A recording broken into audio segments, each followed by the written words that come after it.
Of all the planets in our universe, there is only one that we know can support life. It's called Earth.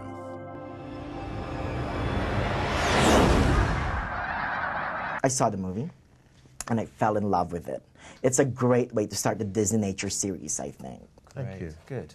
How did you guys get involved in making this movie that, you know, bring it down to 2 hours when you had this fantastic series already, super successful series? Well, the movie was commissioned at the very beginning, and we made it in parallel with the TV series. We always knew we had a movie. We shot a lot of special footage, which isn't in the TV series, and it has its own special storyline, doesn't it? I mean, it does. We follow 3 animals, right? Polar bears, humpback whales, and elephants. And the fact that we're able to get emotionally involved with those characters, which is something we could never do in a TV series, makes it feel very different. And the fact, of course, that we're got the big screen environment. I mean, the cinema is just the place for high-end natural history. I don't think there's any doubt that it's just a much stronger, richer experience in the cinema than it is on the television.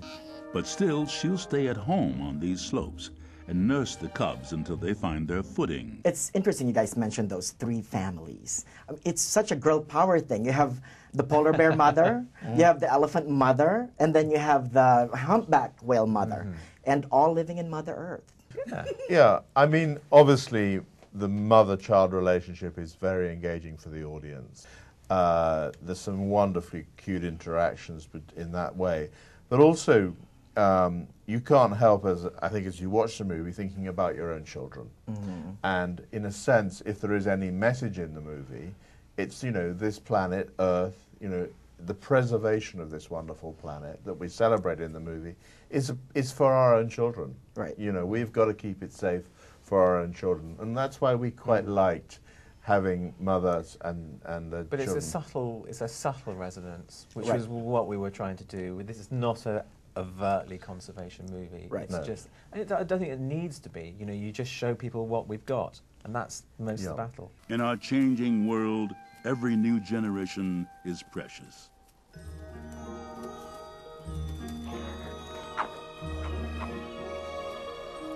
Strong message still, but it's subtle. You're right. I mean, it's not preachy. It's not an inconvenient truth. Right. You know, there has been the inconvenient truth, there's been the 11th hour. You could say those movies have been done. And, you know, there's a lot of bad news around at the moment. And I don't think people go to the cinema for bad news. At the end of the movie, I mean, it will melt your heart. And also, Hopefully. do people even respond to bad news in terms of conservation? I think they respond better to good news. And if you show people what's there to be saved, they're more likely to save it than if you say, it's all gone, well, anyway, or we've almost lost it. And how great it is with Mr. James Earl Jones to narrate the film. We're very pleased. I mean, you know, it's an honor to have him narrate our movie. You know, he has an extraordinarily rich, a grandeur in his voice, which celebrates perhaps the epic nature of the movie. By calling to attract a female. And then, with the audience in place, he begins to work his magic.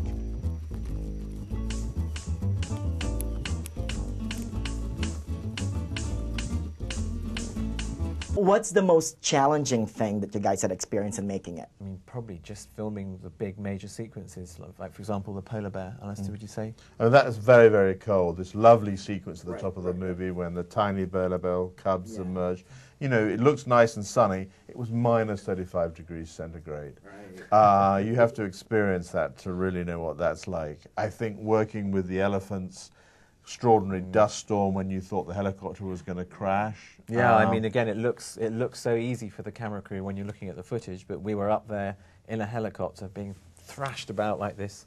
You'd never know it because we have a highly stabilized camera system. It's 5 years, 200 locations, 64 countries, 60 camera people, 250 days of aerial photography, and 42 animal species. At the end of the day, was it all that you hoped it would be? Yes, I think so. I mean, hard to fit everything in, isn't it? The thing about wildlife filmmaking is you deal with a lot of failure. The actors don't read the script. And so there's things that we didn't film, that we didn't manage to film, that we know about. But we think that those who will go to the cinema and see it won't be disappointed. We know there's a lot of stuff in that movie that people have never, ever seen before. Well, I mean, we filmed things that surprised us, and they're things that are still out there for people to explore and find for themselves, but I think they'll find it. Thank you so much. Thank you very much. Thank you. Nice to meet you.